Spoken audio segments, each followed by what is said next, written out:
ঠিক আছে, প্রোটন কেন হয় যেটা আমরা পড়েছিলাম যে অড নাম্বার অফ যদি তোমার অ্যাটমিক নাম্বার বা প্রোটন সংখ্যা থাকে তাহলে সেই নিউক্লিয়াসটা এনএমআর অ্যাক্টিভ হয়। ঠিক একইভাবে কার্বন 13 আমরা দেখতে পাচ্ছি, যদি লিখি কার্বন 13, দেখো এটা হচ্ছে প্রোটন নাম্বার কিন্তু ইভেন, কিন্তু অ্যাটমিক মাস যেটা সেটা কিন্তু অড। যে কোনো একটা অড হলে কিন্তু আমি এটাকে অ্যাক্টিভ এনএমআর অ্যাক্টিভ ধরে নিতে পারি। সেক্ষেত্রে কার্বন 12 যেটা সেটা কিন্তু দেখো দুটাই কিন্তু অড, সবচেয়ে মোস্ট অ্যাবান্ডেন্ট কিন্তু কার্বন 12, কিন্তু এটাই কিন্তু তোমার হচ্ছে এনএমআর অ্যাক্টিভ না। কিন্তু কার্বন 13 যেটা সেটা হচ্ছে তোমার এনএমআর অ্যাক্টিভ। একটা অড আসছে, একটা অড থাকার কারণে তোমার হচ্ছে এটা খুবই বলা হয় কি যে এটা একটা অ্যাটমের কিংবা নিউক্লিয়াসের ইন্ট্রিনসিক ক্যারেক্টারিস্টিক্স, মানে ওর স্বভাবগত একটা বৈশিষ্ট্য যে যখন অড থাকবে একটা মানে অড নাম্বার অফ তোমার নিউক্লিয়াস থাকবে, তখন কি হবে, তখন তোমার সেই স্পিন নিউক্লিয়াসটা স্পিন করতে পারবে, তার মানে কি একটা সে একটা এক্সিস বরাবর সে রোটেট করতে পারে। ঠিক আছে, একটা ছোট একটা টিনি ম্যাগনেটের মতো বিহেভিয়ার করে। ঠিক আছে, এটা হচ্ছে তার ইন্ট্রিনসিক বৈশিষ্ট্য। আচ্ছা, এটা কি carbon spectrum can be use to determine, মানে কার্বন স্পেকট্রাম আমি কেন করবো। হ্যাঁ, কার্বন স্পেকট্রাম আমার একটা কম্পাউন্ডের মধ্যে, সাধারণত অর্গানিক কম্পাউন্ডের মধ্যে কিন্তু ম্যাক্সিমাম আমরা জানি, অর্গানিক বলতে আমরা বুঝি কার্বন হাইড্রোজেন বেসড কম্পাউন্ড। আমি হাইড্রোজেনের ক্যারেক্টার বের করতে পারলাম প্রোটন এনএমআর দিয়ে। এখন কার্বন স্কেলটন কোন কোন ধরনের কার্বন আছে, এটা কি তোমার টারশিয়ারি, সেকেন্ডারি নাকি তোমার প্রাইমারি, কোন ধরনের কার্বন একটা মলিকুলের মধ্যে আছে, ঠিক আছে, এইগুলো আমি কার্বন 13 দিয়ে বের করতে পারবো। প্লাস আরো কি বের করতে পারি, কার্বনের সাথে কয়টা প্রোটন অ্যাটাচড আছে সেই ইনফরমেশনটাও কিন্তু আমি কার্বন 13 থেকে পেতে পারি। কার্বন 13 এনএমআরটা কিন্তু প্রোটন এনএমআর চেয়ে অনেক অনেক সিম্পল, এই কারণে যে কার্বন কি হয়, কার্বন কিন্তু তোমার অ্যাটাচ, শুধুমাত্র অ্যাটাচ যে প্রোটনটা আছে সেই প্রোটনের সাথে কাপলিং করতে পারে, যেহেতু প্রোটনটা কি হয় এনএমআর অ্যাক্টিভ হয়, তাই তো। কিন্তু কার্বন কি করে সাধারণত আমরা প্রোটনের ক্ষেত্রে কি দেখেছি, তাই দেখাল করো, প্রোটনের ক্ষেত্রে আমরা দেখেছি এই প্রোটন আর এই প্রোটন, নেইবারিং প্রোটন কিন্তু একে অপরের সাথে কাপলিং করতে পারে, তাই তো। কিন্তু কার্বন 13 এর ক্ষেত্রে কি হয়, কার্বন 13 এর ক্ষেত্রে কখনো পাশাপাশি দুটা কার্বন 13 অ্যাটম থাকা পসিবল না, যার কারণে পসিবল না, এই কারণে আমরা কি হয় কার্বন 13 সাথে কখনো কোনো কাপলিং হয় না। দেখা যায় একটা মলিকুলের মধ্যে, সাপোজ আমি যদি তোমার ইথানল মলিকুলের এনএমআরটা নেই, কার্বন 13 এনএমআর যদি নেই, কার্বন 13 এনএমআর যদি নেই, হ্যাঁ এনএমআর নিলে কি হবে তোমার একটা, এখন আমি যদি যখন একটা স্যাম্পল নিব, সাপোজ আমি 20 মিলিগ্রাম, কারণ কার্বন 13 এনএমআর করতে সবসময় মনে রাখবে, যখন আমি তোমার ফিজিক্সের কাজে যখন কার্বন 13 এনএমআর করতে দিবে সবসময় মনে রাখবে স্যাম্পল কিন্তু অবশ্যই 20 থেকে 25 মিলিগ্রাম বা তার অসময় বেশিও চায়, বেশি স্যাম্পল দিতে হয়। ঠিক আছে, এখানে কারণটা কি, কারণ একটা মলিকুলের মধ্যে যে কোনো একটা অ্যাটম শুধুমাত্র কার্বন 13 থাকা পসিবল, পাশাপাশি দুইটা কখনো কার্বন 13 হবে না। কেন হবে না, না হলে কি ম্যাম হবে, এটা এর হবে কার্বন ম্যাম 12। কার্বন 13 এর অ্যাবান্ডেন্সটা অনেক কম। হ্যাঁ, কার্বন 13 অ্যাবান্ডেন্সটাই, ন্যাচারাল অ্যাবান্ডেন্সটাই অনেক কম, যে কার্বন 13 হওয়ার পসিবিলিটি অনেক কম। এই কারণে কার্বন 13 এর পাশে থাকে ম্যাক্সিমাম সময় তোমার হচ্ছে কার্বন 12 থাকার কারণে, কার্বন 12 যেহেতু এনএমআর ইনঅ্যাক্টিভ, এই জন্য কার্বন 13 কখনো কার্বন 12 এর সাথে কাপলিং করে না। ঠিক আছে, এখন দেখো পরের টপিকটা কি ছিল, used to determine the number of non-equivalent carbon, non-equivalent proton, এগুলো কিন্তু আমরা পড়েছি, তাই না। And to identify the types of carbon atoms, মানে মিথাইল, মিথিলিন, অ্যারোমেটিক কার্বন না কার্বনিল, কার্বনের মধ্যে আবার কোন ধরনের কার্বনিল, অ্যাস্টার নাকি অ্যাসিড, এই ধরনের কার্বন আমরা বের করতে পারি। তাছাড়া আমি কার্বন স্কেলটনটা অফ এ মলিকুল আননোন কম্পাউন্ডের ক্ষেত্রে আমরা কিন্তু কার্বন স্কেলটনটাও বের করে আনতে পারি। ঠিক আছে, এখন দেখো কার্বন 13 নিউক্লিয়াস অনেক কিছু জানার আছে। কার্বন 13 নিউক্লিয়াসেরও তোমার স্পিন কোয়ান্টাম নাম্বার হাফ। ঠিক আছে, হাফ থাকার কারণে এটা কিন্তু তোমার কি হতে পারে, স্টেট পসিবল স্পিন স্টেট হতে পারে কয়টা, যেহেতু প্রোটনের মতোই সেটা দুইটা হতে পারে। ঠিক আছে, প্লাস হাফ এবং minus half. The resonance of carbon 13 nuclei are about 6,000 times weaker than proton resonance for two major reasons. এখানে প্রশ্ন আসতে পারে যে তোমার কার্বন 13 এর তোমার 6,000 টাইমস উইকার কেন। প্রোটনের চেয়ে। হ্যাঁ, কেন তোমার হচ্ছে রেজোনেন্সটা তোমার 6000 গুণ কমে আসে? হ্যাঁ, এরকম কেন হয়? এটা হচ্ছে এক নাম্বার কারণ হচ্ছে দুইটা কারণ। একটা হচ্ছে তোমার ম্যাগনেটোজাইরিক রেশিও, ম্যাগনেটোজাইরিক যে রেশিও এটাও কিন্তু তোমার হচ্ছে তার নিজস্ব ক্যারেক্টার, মানে তোমার কনস্ট্যান্ট যে ভ্যালু, আমরা যেটা বলি কনস্ট্যান্ট ভ্যালু, সেই কনস্ট্যান্ট ভ্যালুর সাথে সম্পর্কিত। ম্যাগনেটোজাইরিক রেশিও মনে হয় তোমার equals to rho by mu. এটা হচ্ছে ম্যাগনেটিক মোমেন্ট, এটা মনে হয় যেন কি একটা ভুলে গেলাম। এরকম একটা ইকুয়েশন থেকে দুইটা কনস্ট্যান্ট ভ্যালু থেকে একটা ম্যাগনেটোজাইরিক রেশিও একটা কনস্ট্যান্ট ভ্যালুই বের হয়। ঠিক আছে, তো একটা কি বললাম, natural abundance of carbon 13 is very low, only 1.08%। তার মানে 100টা যদি আমি মলিকুল নেই, 100টা মলিকুলের মধ্যে একটা মলিকুল আমি পাবো যেখানে একটা কার্বনে তোমার হচ্ছে কার্বন 13 থাকার পসিবিলিটি আছে। এ কারণে আমার কিন্তু স্যাম্পলটা অনেক বেশি লাগে। বেশি লাগলে কি হবে, বেশি থাকলে কি হবে স্যাম্পল, তার মধ্যে কার্বন 13 থাকার পসিবিলিটি বেশি হবে। In molecules containing a carbon-13 isotope, it is unlikely that a second atom in the same molecule will be a carbon-13 atom. তাই তো, যে অবশ্যই পাশাপাশি দুটো কার্বন কখনো carbon-13 হওয়া পসিবল না। Therefore, we observe a carbon-13 spectrum.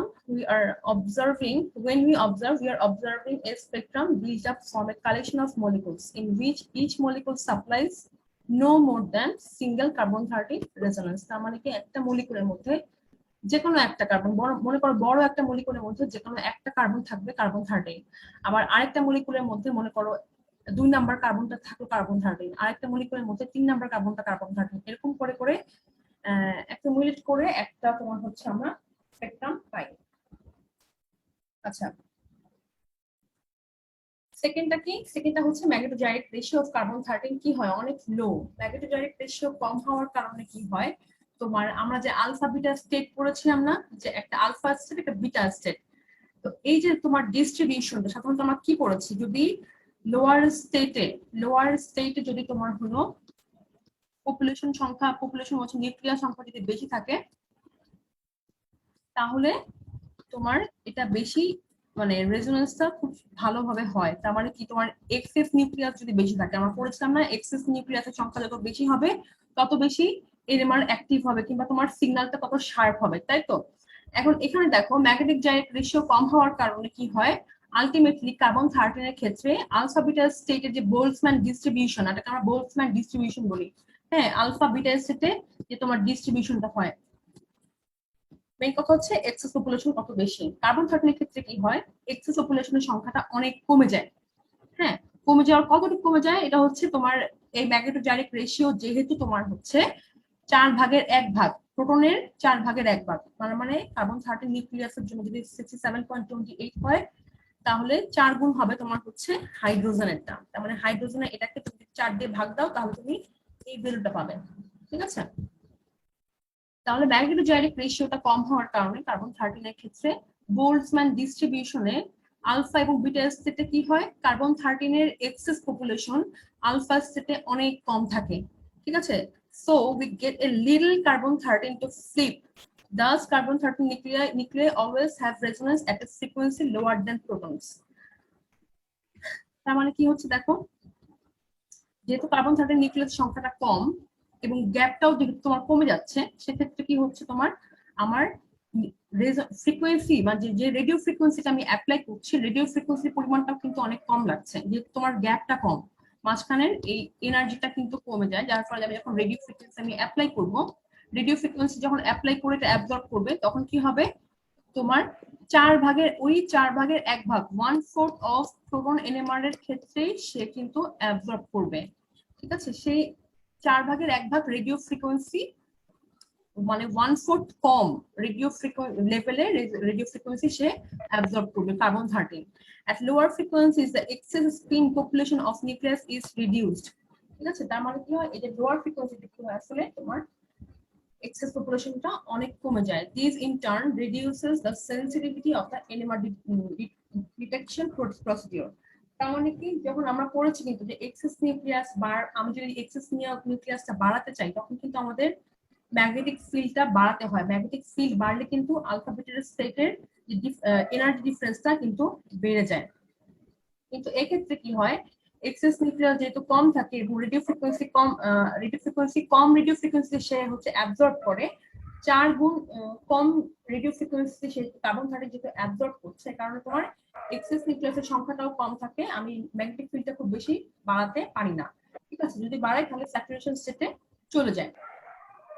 আচ্ছা, এক্সাম্পল কি বলছে দেখো, যদি 7.05 টেসলা মানে এই অ্যাপ্লাইড ম্যাগনেটিক ফিল্ড যদি আমি ইউজ করি, দেখা যায় যে প্রোটন তোমার হচ্ছে রেডিও ফ্রিকোয়েন্সি অ্যাবজর্ব করে হচ্ছে 300 মেগাহার্টজে, আর ঠিক একই অ্যাপ্লাইড ম্যাগনেটিক ফিল্ডে কার্বন 13 নিউক্লিয়াস অবজার্ভ করা যায় হচ্ছে 75 মেগাহার্টজে। মানে 300-র 4 ভাগের 1 ভাগে তোমার হচ্ছে এই মানটাকে তোমার হচ্ছে কার্বন 13 অ্যাবজর্ব করে। ঠিক আছে, কারণ হচ্ছে মেইনলি যেটা সেটা হলো ম্যাগনেটোজাইরিক রেশিওটা। ঠিক আছে, এটার কি করে আলফা বিটা স্টেটের ডিসটেন্সটা কমিয়ে আনে। যখন ডিসটেন্সটা কমিয়ে আনে, এনার্জি কমে আসে, তখন আমার রেডিও ফ্রিকোয়েন্সিটা কাইন্ড অফ এনার্জি, তাই তো, সেটাও কিন্তু অ্যাবজর্পশনটার মানটা কমে আসবে। আচ্ছা, তো এটা কিন্তু প্রশ্ন কিন্তু এখানে আসতে পারে যে 6000 টাইমস উইকার কেন। ঠিক আছে, অথবা এরকম প্রশ্ন আসতে পারে যে তোমার সিগন্যালের ক্ষেত্রে তোমার এত কম ভ্যালুতে সিগন্যাল দেয় কেন, অথবা এরকম আসে যে তোমার কার্বন 13 এর দুইটা পাশাপাশি একটা মলিকুলের দুইটা পাশাপাশি কার্বন 13 হওয়া পসিবল না কেন, অথবা প্রশ্ন এরকম আসতে পারে যে কার্বন 13 কেন কার্বন 13 সাথে কাপলিং করে না। প্রশ্ন কিন্তু একই উত্তর, বাট ঘুরিয়ে কিন্তু প্রশ্ন আসতে পারে, এই জন্য যদি বেসিক ক্লিয়ার থাকে প্রশ্নের উত্তর কিন্তু দেওয়া যায়। কার্বন 13 কেন কার্বন 13 এর সাথে করে না, কাপলিং কেন করে না, প্রথম তো করে কিন্তু কার্বন 13 কেন করে না। ঠিক আছে, এখন কম্পেনসেশন মানে তুমি এই যে দুটো প্রবলেম ক্রিয়েট হয়েছে, হ্যাঁ, যে তোমার আমার কি বলে এক্সেস পপুলেশন কম, তারপর ম্যাগনেটোজাইরিক রেশিও কম, এই কারণে আমি কিভাবে করে এটাকে আমি সলভ করতে, প্রবলেমটাকে আমি কিভাবে সলভ করতে পারি। সলভ হচ্ছে একটা যদি ফুরিয়ার ট্রান্সফর্ম ইনস্ট্রুমেশন ইউজ করা হয়, তখন তুলনামূলক দেখা যায় কি কার্বন 13 যেহেতু এক্সেস পপুলেশন কম, একে তো এক্সেস পপুলেশন কম, ঠিক আছে, তার উপর আবার কি অ্যাক্টিভ নিউক্লিয়াসের সংখ্যাই কম, কার্বন 13 এর সংখ্যাই কম, দুইটাই কিন্তু কম। সেক্ষেত্রে কি হয়, তাহলে সিগন্যাল গুলো খুব পোর আসে, আমার সিগন্যাল গুলো খুব শার্প সিগন্যাল দেয় না, দেখা যায় নয়েজের সাথে অলমোস্ট মিলে যাচ্ছে, নয়েজ আর সিগন্যাল পার্থক্য করা যায় না। আমার নয়েজ টু সিগন্যাল রেশিও পড়েছিলাম না, নয়েজ যত কম হবে সিগন্যাল যত বেশি হাই হবে, স্পেকট্রাম তত বেশি ক্লিয়ার হবে। এখানে কি হয় কার্বন 13 এর ক্ষেত্রে তোমার সিগন্যাল ইন্টেন্সিটিটা কম হয়, নয়েজ সাথে একটা মিলে যায়। তো এটার প্রবলেমের সলিউশনটা হচ্ছে তোমার modern Fourier transform instrumentation, it is possible to obtain carbon 13 of organic compound. মানে এই নর্মাল একটা হচ্ছে ফুরিয়ার ট্রান্সফর্ম, একটা হচ্ছে টাইম ডিপেন্ডেন্ট ট্রান্সফরমেশন ইনস্ট্রুমেশন। ওই টাইম ডিপেন্ডেন্ট না হচ্ছে যদি মডার্ন ফুরিয়ার ট্রান্সফরমেশন ইউজ করো, তখন দেখা যায় যে সিগন্যাল টু নয়েজ রেশিওটা অনেক ভালো আসে। আর আরেকটা জিনিস কি, আমাকে অবশ্যই স্যাম্পলটা বেশি নিতে হবে, যত বেশি তুমি স্যাম্পল দিবে তত বেশি কার্বন 13 থাকার পসিবিলিটি থাকে কার্বন থাকার পসিবিলিটি থাকলে তোমার এক্সেস পপুলেশনটা বাড়ার পসিবিলিটি থাকে। আরেকটা কি, যখন একজন এনএমআর স্পেশালিস্ট যখন এনএমআর নেবেন, তখন অবশ্যই ইন্ডিভিজুয়াল স্ক্যানটা একটা কম্পাউন্ডের একটা অ্যাটমের জন্য তোমার ইন্ডিভিজুয়াল স্ক্যানটাকে বাড়িয়ে দিতে হয়, 4 গুণ 5 গুণ বেশি প্রোটনের তুলনায় তোমার স্ক্যানটা বাড়িয়ে, স্ক্যান যখন তত বেশি নিবা তত বেশি তোমার দেখা যাবে যে তোমার স্পেকট্রামটা রিজলভ হবে। এ কারণে কি বলছে, for the lower abundance of carbon a greater number of individual scan must be accumulated than is common for proton spectrum. প্রোটনের ক্ষেত্রে যে কটা স্ক্যান দরকার হয় তার চেয়ে অনেক বেশি দরকার হয় হচ্ছে কার্বন 13 রেকর্ড করার জন্য। এই জন্য দেখবে যে তোমার প্রোটন যদি তোমার অ্যাবাউট 1 আওয়ার টাইম লাগে, কার্বন 13 এর জন্য কার্বন 13 ইভেন পুরো রাত ধরে স্ক্যানিং টাইমটা এত বেশি বাড়িয়ে দেওয়া হয়, পুরো রাত ধরে কার্বন 13টা রেকর্ড করতে হয়। ঠিক আছে, আচ্ছা, কার্বন 13 কেমিক্যাল শিফট 0 থেকে 220 ppm কেন, এটা হচ্ছে প্রথম প্রশ্ন। প্রোটনের ক্ষেত্রে তো 0 থেকে কত হয়, ম্যাক্সিমাম 15 অথবা 12, কিন্তু এর ক্ষেত্রে 220 কেন হয়, কেউ কি জানো?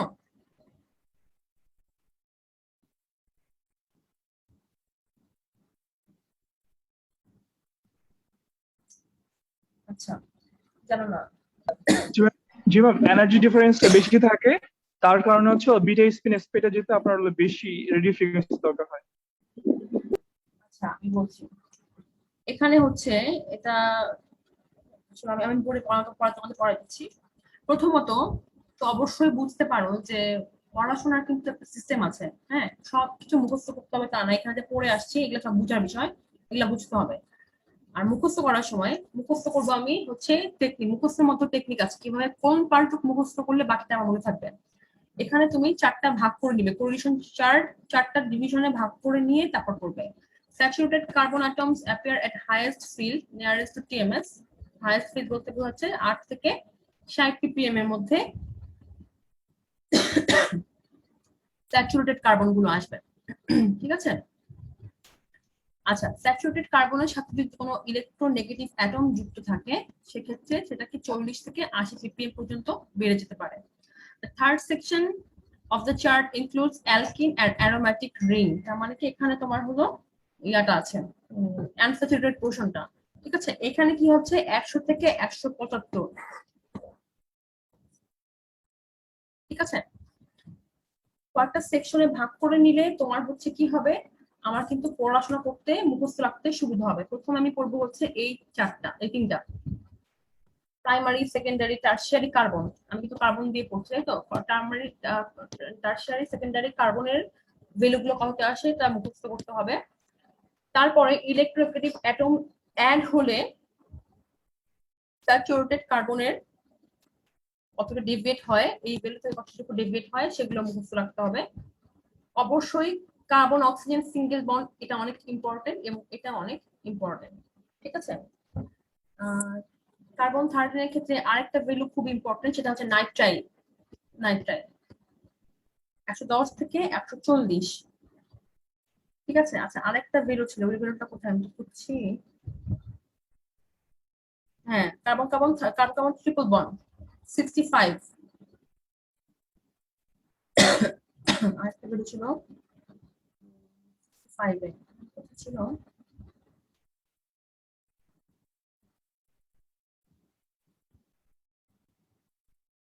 আচ্ছা, এটাই এই যে কার্বন অক্সিজেন, এটা কিন্তু অনেক সময় কততে আসে 55 এইরকম একটা ভ্যালুতে আসে। ঠিক আছে, এই ভ্যালুগুলা কিছু যখন তুমি প্র্যাকটিস করবে, এনএমআর সলভ করতে করতে দেখবে ম্যাক্সিমাম সময় কার্বন অক্সিজেন সিঙ্গেল বন্ডেরটা 55 এ দেওয়া থাকে।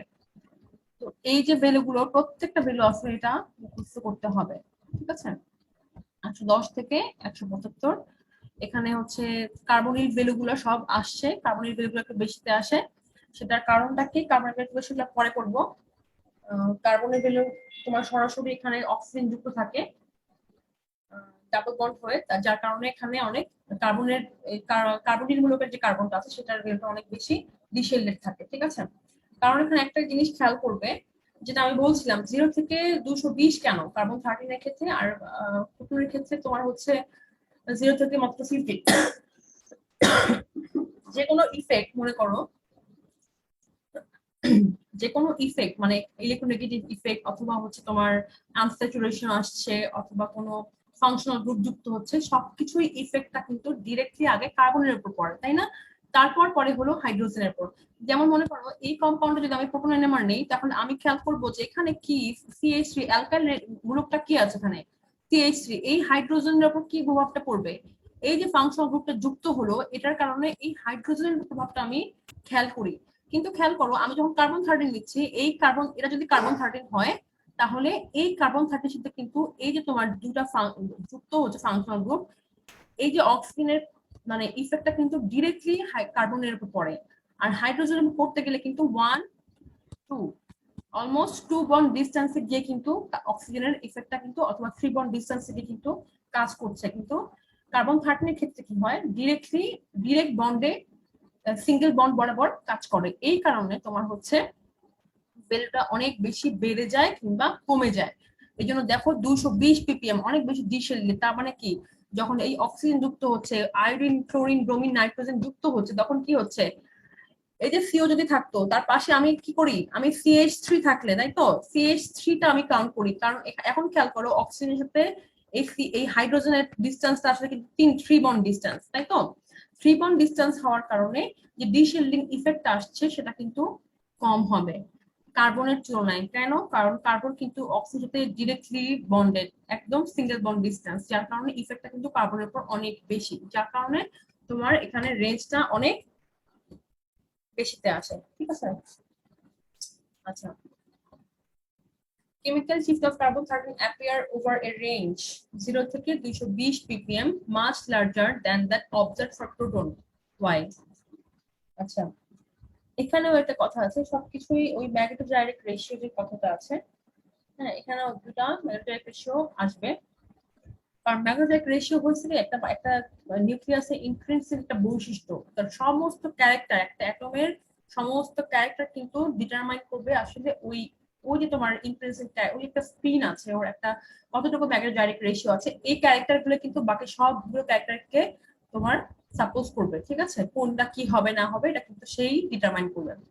আচ্ছা দেখো, chemical shift depends on the net magnetic field felt by the nuclei. আচ্ছা, এখানে একটা জিনিস মনে রাখবে, কেমিক্যাল শিফট আমরা যখন একটা স্কেল যখন কল্পনা করছি 0 থেকে 15 যখন কল্পনা করছি, খেয়াল করো কেমিক্যাল শিফট আসলে কিসের ভিত্তিতে আসে।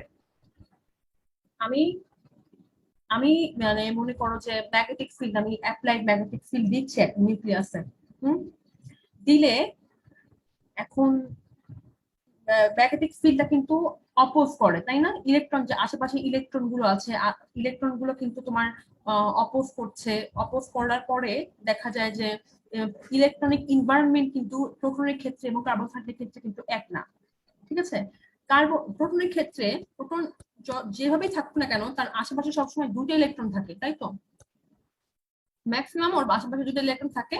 নেইবারলি আশেপাশে অনেকগুলো, মনে করো আমার এখানে কিছু একটা কোনো কার্বনের সাথে অ্যাটাচড হয়ে একটা ইলেকট্রোনেগেটিভ অ্যাটম চলে আসছে, এটা নন ইলেকট্রন ইন্টারঅ্যাকশন বা স্টেরিক হিন্ড্রেন্সের কারণে হতে পারে, কিন্তু সরি, হাইড্রোজেনের সাথে বন্ডেড অবস্থায় কিন্তু সবসময় দুটো ইলেকট্রন ম্যাক্সিমাম থাকে। কিন্তু কার্বনের ক্ষেত্রে খেয়াল করো, কার্বনের ক্ষেত্রে কিন্তু অলওয়েজ তার নিজস্ব কতগুলো আছে, 6টা ইলেকট্রন তো তার নিজস্ব আছে, ভিতরের শেলে কিন্তু অলরেডি 2টা আছে, প্লাস বাইরে 4টা, তার সাথে আবার এক্সট্রা যুক্ত হয় 4টা, তার মানে 8টা, 1 2 3 4 5 6 7 8টা তো থাকেই অক্টেট ফিল আপ করার জন্য। ভিতরে কিন্তু 2টা ইলেকট্রন আরো রয়ে গেছে, 10 ইলেকট্রন। 10 ইলেকট্রন থাকার কারণে হচ্ছে আমি যখন ম্যাগনেটিক ফিল্ড অ্যাপ্লাই করব, অ্যাপ্লাইড ম্যাগনেটিক ফিল্ডকে এতগুলো ইলেকট্রন যখন অপোজ করবে, তখন ওর নেট ম্যাগনেটিক ফিল্ডটা কিন্তু কমে আসবে। ঠিক আছে? ম্যাগনেটিক ফিল্ডটা কমে আসলে কি হবে, তখন তোমার হচ্ছে রেডিও ফ্রিকোয়েন্সি যে আসবে, রেডিও ফ্রিকোয়েন্সির কিন্তু তোমার রেঞ্জটাও কিন্তু ডিফারেন্ট হবে। সেই রেডিও ফ্রিকোয়েন্সি কততে অ্যাবজর্ব করছে, ইলেকট্রন কতটুকু বাড়ছে কমছে, এটার উপর ডিপেন্ড করে কিন্তু স্কেলটা অনেক বড় হবে। আচ্ছা একটু পরে দেখো, chemical shift depend on net magnetic field felt by the nucleus, মানে ওই নিউক্লিয়াসটা আসলে কি ম্যাগনেটিক ফিল্ডটা ফিল করছে। The net magnetic field in turn depends upon the electron density possessed by the particular atom. ঠিক আছে? একটা পার্টিকুলার অ্যাটম নিউক্লিয়াস নিয়ে যখন আমি স্টাডি করছি, প্রোটনের ক্ষেত্রে আশেপাশে কি ইলেকট্রন ডেনসিটি আছে সেটা স্টাডি করব। কার্বন-13 এর ক্ষেত্রে সেক্ষেত্রে কিন্তু অনেক বেশি ইলেকট্রন ডেনসিটি থাকে। In the case of hydrogen, there is a single electron, and by coordinated with others leads to a slight change in electron density around the hydrogen nuclei. অবশ্যই যখন হাইড্রোজেনে অন্য কোনো অ্যাটম এসে যুক্ত হয়, খুব বেশি একটা পরিবর্তন তার হয় না, therefore results in a small range of chemical shift. However, carbon having 6 electrons being tetravalent as well as attached to diverse functionalities, তাই তো? অবশ্যই কিন্তু কার্বন, খেয়াল করো হাইড্রোজেন কিন্তু যার যার সাথে যুক্ত হতে পারে, কার্বন কিন্তু আরো বেশি ভ্যারাইটিস অফ অ্যাটমের সাথে সে কিন্তু যুক্ত হওয়ার ক্ষমতা রাখে, তাই তো? আমি যদি দেখালাম যে ফাংশনাল গ্রুপ, অ্যামাইড, নাইট্রোজেন, তারপর হচ্ছে তোমার অক্সিজেন গুলো কিন্তু ডিরেক্টলি আগে কার্বনে যুক্ত হচ্ছে, তারপর তার ইফেক্টটা হাইড্রোজেনের উপর গিয়ে পড়বে।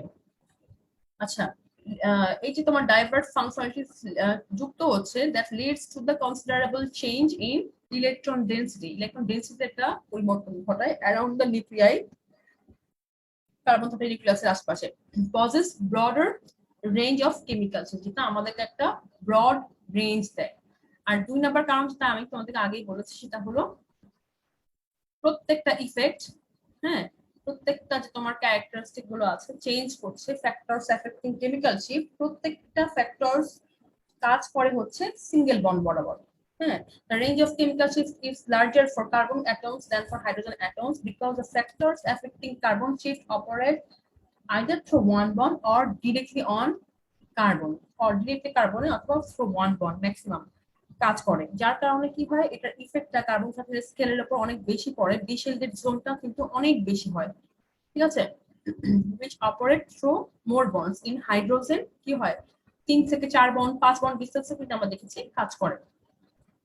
As a result, the entire range of chemical shift becomes larger for carbon 13 than for hydrogen, ঠিক আছে। এই প্রশ্নগুলো কিন্তু অনেক সময় চলে আসে, তো অনেক সময় অনেক খেয়াল করেছি তোমাকে তো অনেক কার্বন 13 বাদ দাও। আচ্ছা, factors affecting carbon 13 chemical shift হুবহু তোমার হচ্ছে প্রোটনের মধ্যেই হবে, ইলেকট্রোনেগেটিভিটি ফ্যাক্টর, শুধু এটুকুন খেয়াল করতে হবে যে কার্বন 13 এর ক্ষেত্রে তোমার ওয়ান বন্ড ডিসটেন্সে ডিরেক্টলি অন দা কার্বন কাজ করে, আর প্রোটনের ক্ষেত্রে কি হয় 2-1 বন্ড ডিসটেন্স পরে কাজ করে, 2-3 বন্ড। আচ্ছা, hybridization effect, anisotropic all effect carbon 13 shift is nearly the same fashion as the effect proton NMR chemical shift. However, carbon 13 chemical shifts are about 20 times larger. 20 times larger বলছে ওই যেটা বললাম ওই one bond distance হওয়ার কারণে, কারণ প্রত্যেকটা effect যে কোনো হ্যালোজেন, এখানে যদি একটা হাইড্রোজেন থাকতো সে হাইড্রোজেনের কাজ করতো, এই হাইড্রোজেনের উপর প্রোটন NMR ক্ষেত্রে কাজ করেছে, এখন directly on the carbon apply করে, যার কারণে 20 টাইমস লার্জার হয়। এটা নিয়ে একটা পেপার আমি ডাউনলোড করেছি, সেটা আমি তোমাদেরকে আজকে ক্লাসে পরে দিয়ে দিব পেপারটা, ঠিক আছে। আচ্ছা, গামা ইফেক্ট। গামা ইফেক্টটা কি? গামা ইফেক্ট হলো তোমার যখন কোনো ইলেকট্রোনেগেটিভ অ্যাটম অথবা ফাংশনাল গ্রুপ যখন কার্বনের যখন যুক্ত থাকে, একটা স্কেলটন কার্বন স্কেল যুক্ত থাকে, দেখা যায় যে গ্র্যাজুয়ালি প্রোটনের মানের ক্ষেত্রে গ্র্যাজুয়ালি ডিসটেন্স যত বেশি বাড়তে থাকে তত বেশি ওই ইলেকট্রোনেগেটিভ অ্যাটমের ইফেক্টটা কমতে থাকে, তাই তো। ম্যাক্সিমাম আমি বলেছিলাম যে 3 বন্ড ডিসটেন্স পর্যন্ত ইলেকট্রোনেগেটিভ অ্যাটমের ইম্প্যাক্টটা কাজ করে। যদি প্রোটনের মানে আমি ধরতাম, তার মানে ধরতাম দেখুন এখানে যেহেতু একটা অ্যালকোহল ফাংশনাল গ্রুপ আছে, অক্সিজেন যেহেতু ইলেকট্রোনেগেটিভ অ্যাটম, ও যখন ইলেকট্রন টেনে নিবে তখন কি হবে, সবচেয়ে বেশি কমবে হচ্ছে সরি বেশি বাড়বে এই আলফা কার্বনের, তারপর বিটা, তারপর গামা, ডেল্টা, ইটা, ওমেগা, ঠিক আছে। এরকম করে কিন্তু আস্তে আস্তে কমতে থাকবে ইফেক্টটা। ম্যাক্সিমাম 3 বন্ড ডিসটেন্স পর্যন্ত দেখা যায় যে ভ্যালুটা বাড়ে, সবচেয়ে বেশি বেড়েছে আলফা, তারপর বিটা, তারপর গামা, এরকম করে বাড়তে থাকে। কিন্তু কার্বনের ক্ষেত্রে কি হয়, কার্বনের ক্ষেত্রে আমি কিন্তু প্রোটন নাম্বার পড়ছি এতক্ষণ, তাই তো। প্রোটনের ক্ষেত্রে সেটা হচ্ছে না, কিন্তু কার্বনের ক্ষেত্রে কি হয়, কার্বনের ক্ষেত্রে দেখা যায় যে গামা কার্বনে গিয়ে ভ্যালুটা যেরকম ভাবে বাড়ার কথা ছিল সেরকম ভাবে না বেড়ে শুধুমাত্র গামা কার্বনের ক্ষেত্রে ভ্যালুটা অনেক কমে আসে, ঠিক আছে। যেমন ধরো অ্যালকোহল যদি ইলেকট্রন টেনে নেয়, টেনে নিলে কি হবে, এই হাইড্রোজেন গুলো বাদ দাও, সরাসরি দেখো কার্বনে কিন্তু একটা ডিশেল্ডিং হচ্ছে, তাই না। ডিশেল্ডিং হলে আমরা কিন্তু জানি ভ্যালুটা বেড়ে যায় 61.9 হচ্ছে।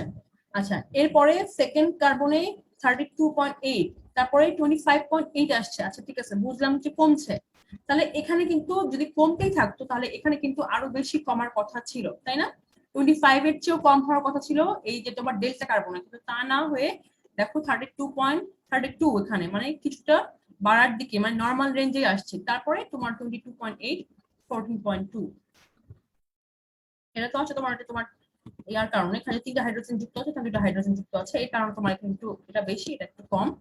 এটা তোমার পড়বা যে স্কেলটা যে কোরিলেশন চার্টটা যে খুব সুন্দর করে এনএমআর পাপিয়ার বই থেকে দেওয়া আছে, এটা সুন্দর করে ভিতরে ভিতরে পড়বে, ঠিক আছে। এই যে গামার কার্বনে হঠাৎ করে কমে যাওয়া, এটাকেই বলা হয় হলো গামা ইফেক্ট, ঠিক আছে। এটা কেন হয়, এটা হয় হচ্ছে তোমার হাইপার কনজুগেশন অথবা তোমার দেখা যায় গস যে তোমার কনফর্মেশন থাকে, সেই গস কনফর্মেশনে দেখা যায় যে গামা কার্বনের সাথে এই যে তোমার ইলেকট্রোনেগেটিভ যে অ্যাটমটা থাকে সেই ইলেকট্রোনেগেটিভ অ্যাটমের একটা ইন্টারাকশন হয়, ঠিক আছে। মানে স্টেরিক হিন্ড্রেন্স তৈরি করে, ওদের অ্যারেঞ্জমেন্টটা দেখা যায় ওরা তো এরকম সুন্দরভাবে এক লাইনে থাকে না, তাই না।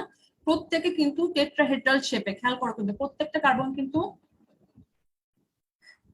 sp3 হাইব্রিডাইজড, সেহেতু ওরা কিন্তু টেট্রাহেড্রাল শেপে থাকে, যার কারণে তোমার হাইড্রোজেন কিন্তু হাইড্রোজেন 3 ডাইমেনশনাল টেট্রাহেড্রালি অ্যারেঞ্জ থাকে। এভাবে অ্যারেঞ্জমেন্টে দেখা যায় যে তোমার গজ ইন্টারঅ্যাকশনের ক্ষেত্রে, গজ কনফর্মারের ক্ষেত্রে এই যে ইলেকট্রোনেগেটিভ অ্যাটমটার সাথে এই কার্বনের একটা ইন্টারঅ্যাকশন হয়, ইলেকট্রনিক ইন্টারঅ্যাকশন হয়, যার কারণে ওই গজ কনফর্মেশনের কারণে দেখা যায় যে এই যে তোমার ইলেকট্রোনেগেটিভ অ্যাটম প্লাস কার্বনের সাথে যে হাইড্রোজেন তো অবশ্যই যুক্ত থাকে, তাই তো, যুক্ত থাকার কারণে এই দুটা খুব কাছাকাছি, এই দুটা গ্রুপ খুব কাছাকাছি চলে আসে, কাছাকাছি চলে আসার কারণে এই যে তোমার লোন পেয়ার গুলো থাকে, অক্সিজেনের লোন পেয়ার অথবা হ্যালোজেনের লোন পেয়ার থাকে, তার সাথে একটা মানে ইন্টারাকশন তৈরি হয়, কাছাকাছি চলে আসার কারণে ইলেকট্রন ইলেকট্রন রিপালশন তৈরি হয়, রিপালশন থাকার কারণে তোমার এই হাইড্রোজেনটা কি করে, এই যে তোমার শেয়ার ইলেকট্রনটা কার্বনের দিকে বেশি দিয়ে দেয়, ঠিক আছে, কার্বনের দিকে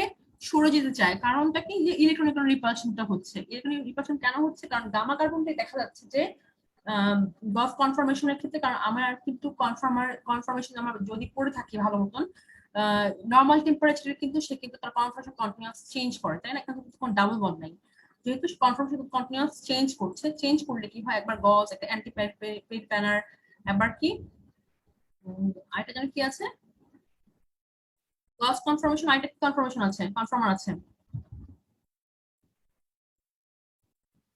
স্ট্যাগার কনফার্মেশন, হ্যাঁ কনফার্মেশন। হ্যাঁ।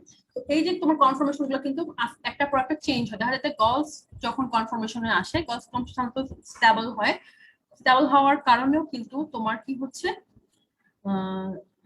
দেখা যাচ্ছে এখানে CH3 থাকছে, বড় দুটা গ্রুপ তোমার দূরে দূরে থাকছে, কিন্তু এই হাইড্রোজেনটা কাছাকাছি হওয়ার কারণে ইলেকট্রন ইলেকট্রন রিপালশনটা বেড়ে যাওয়ার কারণে এই ইলেকট্রন দুটা কার্বনের দিকে সরে যায়। সরে গেলে কি হয়, যখন কার্বনের দিকে যখন সরে যায়, তাহলে কি আমি অ্যাপ্লাইড ম্যাগনেটিক ফিল্ড যখন দিচ্ছি, তখন এই কার্বনের আশেপাশে ইলেকট্রন ডেনসিটি বেড়ে যাওয়ার কারণে সে বেশি অপোজ করছে, অপোজ করার কারণে আলটিমেটলি কম রেডিও ফ্রিকোয়েন্সি সে অ্যাবজর্ব করছে, অ্যাবজর্ব করার কারণে এই ভ্যালুটা দেখো অনেক বেশি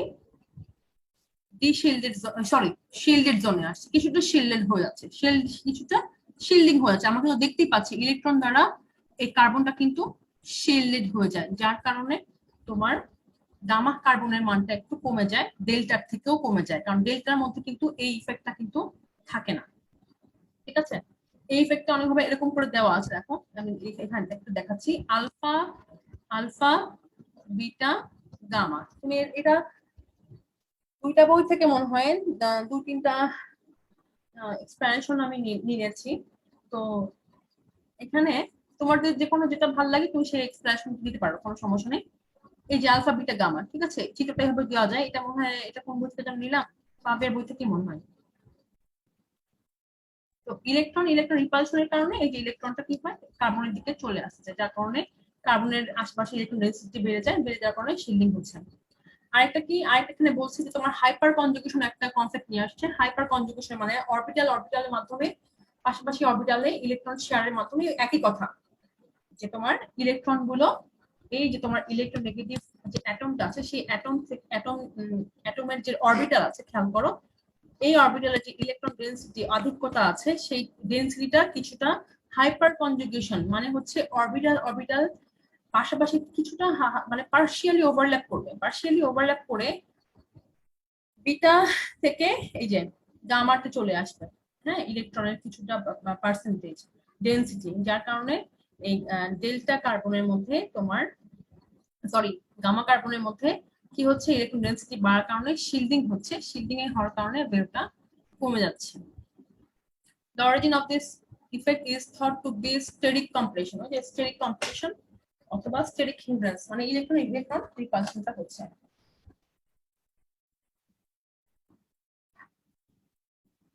আচ্ছা,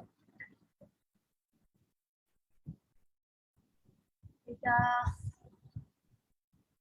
বইটা তো রেফারেন্সটা ভুলে গেলাম, এটা এটা এক বই থেকে, এটা আরেক বই থেকে, তোমার এটা তো অবশ্যই পাপের বইতে পাবা, তাহলে সিলভারস্টোনের বইটাও তো দেখতে পারো। আচ্ছা, এখন কার্বন 13 এর ক্ষেত্রে আমরা কি জানতাম, যে কার্বন 13 পরস্পর পাশাপাশি কার্বন থাকে কখনো একে অপরকে কাপল করে না, তার মানে সে স্প্লিট করতে পারে না। ঠিক আছে, আমরা কার্বন 13 কিন্তু দুই ধরনের স্পেকট্রাম পড়বো। একটা হচ্ছে প্রোটন কাপল স্পেকট্রাম, মানে প্রোটনের সাথে কাপল থাকবে কার্বন 13, প্রোটনের সাথে তো অবশ্যই কাপলিং করবে। ঠিক আছে, কারণ কি প্রোটন তো এনিমার অ্যাক্টিভ নিউক্লিয়াস। যদিও আমি যখন প্রোটন কাপল একটা স্পেকট্রাম নিব তখন কিন্তু আমার একটা রেডিও ফ্রিকোয়েন্সি রেঞ্জটা বাড়াতে হবে, কারণ প্রোটন যেই রেডিও ফ্রিকোয়েন্সি অ্যাবজর্ব করে ঠিক সেই রেডিও ফ্রিকোয়েন্সি কিন্তু আমার একটা রেঞ্জে কার্বন 13 নিতে হয়। আর আমি যদি প্রোটন ডিকাপলড কার্বন 13 নেই, মানে প্রোটনের সাথে কাপল করবে না, শুধুমাত্র কার্বন একাই একটা সিংলেট দিয়ে দিয়ে একটা আমি যদি স্পেকট্রাম নিতে চাই, সেক্ষেত্রে কি হবে, যেই রেডিও ফ্রিকোয়েন্সিতে তোমার প্রোটন অ্যাবজর্ব করে সেটা আমি অফ করে দিব। ঠিক আছে, অফ করে দিব, এটা আমি ডিটেইলস পরে করব। অফ করে দিলে তখন কি হবে, প্রোটনের সাথে আর কাপলিং করতে পারবে না, যার কারণে আমাদের কি হবে, আমি একটা প্রোটন ডিকাপল স্পেকট্রাম পাবো। তো কার্বন 13 স্পেকট্রাম রিড করা অনেক ইজিয়ার দেন তোমার হচ্ছে প্রোটন এনএমআর। প্রোটন এনএমআরটা আসলে অনেক জটিল, আমাদের কমপ্লেক্স মলিকুলার ক্ষেত্রে পড়েছি, অনেক জটিল ইয়া আসে। আচ্ছা, জটিল বলে লাভ নাই, যদি পারো সবই সোজা, আর না পারলে সবই কঠিন। ঠিক আছে, না বুঝো সবই কঠিন। The probability of finding two carbon 13 in the same molecule is low. The probability of finding two carbon atoms adjacent to carbon to each other in the same molecule is even lower. তার মানে কি বলছে খেয়াল করো, মনে করো যদি এরকম একটা কম্পাউন্ড হয়, আসলে হেক্সানোলজি তো এরকম যদি একটা কম্পাউন্ড হয় CH2CH2X মনে করো। ঠিক আছে, কি বলছে একটা মলিকুলের ক্ষেত্রে মনে করো এই এক নাম্বার কার্বন এবং 2 নাম্বার কার্বন 3 নাম্বার কার্বন তোমার মনে করো যে ইয়া হবে, 1 নাম্বার এবং 3 নাম্বার কার্বন 13 হওয়ার পসিবিলিটি কম। সেক্ষেত্রে পাশাপাশি দুইটা হবে কার্বন 13, এটা পসিবিলিটি আরো কম। ঠিক আছে, এটা বলছে মানে একটা মলিকুলের ক্ষেত্রে আসলে একটা মাত্র কার্বন 13 থাকার পসিবিলিটি সবচেয়ে বেশি। Therefore, we rarely observe homonuclear splitting. Homonuclear কোনো স্প্লিট হয় না, তার মানে কি কার্বন 13 স্প্লিট করতে পারে না। প্রশ্ন কিন্তু এরকম আসতে পারে, কার্বন 13 কেন আমরা হেটারোনিউক্লিয়ার স্প্লিটিং দেখি, হোমোনিউক্লিয়ার স্প্লিটিং কেন দেখি না? প্রশ্ন কিন্তু অনেকভাবে আসতে পারে, একটু খেয়াল করবা। However, the spins of proton attached directly to carbon 13 atoms do interact with the spin of carbon. তার মানে কি এই যে তোমার অ্যাটাচ যে হাইড্রোজেনটা আছে, সেই অ্যাটাচড হাইড্রোজেন মনে করো কম্পাউন্ডের মধ্যে একটা কার্বন 13 থাকে, তার সাথে ইন্টারঅ্যাকশন করতে পারে, কাপলিং করতে পারে। এই যে তোমার হেটারোনিউক্লিয়ার একটা হাইড্রোজেন একটা কার্বন 13, এই কারণে আমরা বলছি হচ্ছে হেটারোনিউক্লিয়ার কাপলিং হয় কার্বন 13 এর ক্ষেত্রে, কিন্তু প্রোটনের ক্ষেত্রে কিন্তু হোমোনিউক্লিয়ার কাপলিং হয়। আচ্ছা, and cause carbon signal to be split according to n+1 rule. এখন কয়টা প্রোটন থাকবে সেই অনুযায়ী কার্বন 13 সিগন্যালটা কি দিবে, সেটা কিভাবে স্প্লিট করবে সেটা ডিপেন্ড করবে হচ্ছে n+1 রুলের উপর। খুবই সোজা। With carbon 13 NMR, we generally examine splitting that arises from proton directly attached to the carbon atom being studied. That is one bond coupling. ঠিক আছে, এই যে তোমার তিনটা যদি তোমার অ্যাটাচড প্রোটন হয়, তাহলে n এর মান হবে হচ্ছে 3, n+1 হলে 3 হবে 3+1 4। তার মানে এই কার্বন 13টা তোমার সিগন্যাল দিবে হলো 4। মনে করো এখানে আরো কার্বন আছে, এখানে কার্বন আছে। ঠিক আছে, CH3 থাকে, অ্যাটাচড প্রোটন 3টা হলে সিগন্যালটা হবে মাল্টিপ্লিসিটি হবে 4। একটা প্রোটন থাকলে n+1, তাহলে 2+1 = 3। তার মানে হচ্ছে ট্রিপলেট হবে হলো তোমার মিথিলের জন্য, আর মিথাইনের জন্য কি হবে n+1 এর 2, তার মানে হচ্ছে ডাবলেট। ঠিক আছে, এই রুল n+1 রুলটা অ্যাপ্লাই করা এটা খুবই ইজি। আর যদি জিরো প্রোটন থাকে অথবা ইপসো প্রোটন বলে, এটাকে নাম বলে ইপসো প্রোটন, সরি ইপসো কার্বন। ইপসো কার্বন যদি হয় সেক্ষেত্রে কোয়াটার্নারি কার্বন অথবা ইপসো কার্বনের তোমার সিগন্যাল হবে সিংলেট। আর যদি আমি নন ডিকাপল, যেটা প্রোটন কাপল স্পেকট্রাম, খেয়াল করো প্রোটন কাপল স্পেকট্রাম ক্ষেত্রে কিন্তু আমি মাল্টিপ্লিসিটি পাচ্ছি, কিন্তু প্রোটন ডিকাপল যদি আমি নেই, ডিকাপলের ক্ষেত্রে কিন্তু তোমার সব ধরনের কার্বন কিন্তু সিংলেট আসে, যার কারণে এটা তোমার আমি কিন্তু একটা ইনফরমেশন মিস করি যে এর সাথে কয়টা প্রোটন অ্যাটাচড আছে, এটা কোয়াটার্নারি না অথবা কার্বনিক মূলক আছে কিনা, এটা কিন্তু বের করা একটু কঠিন হয়ে যায়। ঠিক আছে, আচ্ছা সবাই তো বুঝতে পারতেছো কথা নাকি? আজকে আর একটা সাইড পড়া শেষ করে দিব। Coupling with hydrogen. Since the hydrogen directly attached to carbon-13 one-bond coupling, the coupling constants for this interaction are quite large. Coupling constantটা quite large হয়। আমরা কিন্তু পড়েছি তাই না যে 1 bond distance, 2 bond distance, 3 bond distance। আমরা কিন্তু পড়েছি যে 1 bond distance এ অথবা জেমিনালের কাপলিং এর মানটা কিন্তু জেনারেলি বেশি হয় যদি কার্বনটা যে sp3 হাইব্রিডাইজড হয়, তাই না? sp3 হাইব্রিডাইজড হলে অবশ্যই 1 bond কাপলিং এর মানটা অনেক বেশি আসবে, জেমিনাল কাপলিং এর মানটা একটু কম আসবে, 3 যে কাপলিং কনস্ট্যান্ট মানটা আরেকটু কম আরো কম হবে। ঠিক আছে, আসলে কি কাপলিং কনস্ট্যান্ট আসলে কি? স্পিনের সাথে স্পিনের কতটুকু ইন্টারঅ্যাকশন হচ্ছে। এখন কার্বন-13 এর সাথে প্রোটনের যে স্পিন ইন্টারঅ্যাকশন এটা হচ্ছে 1 বন্ড হবে, যার কারণে স্পিন ইন্টারঅ্যাকশন যত স্ট্রংলি সে স্পিনটাকে সেন্স করতে পারবে তত স্ট্রং হবে তোমার হচ্ছে কাপলিং কনস্ট্যান্টের ভ্যালু।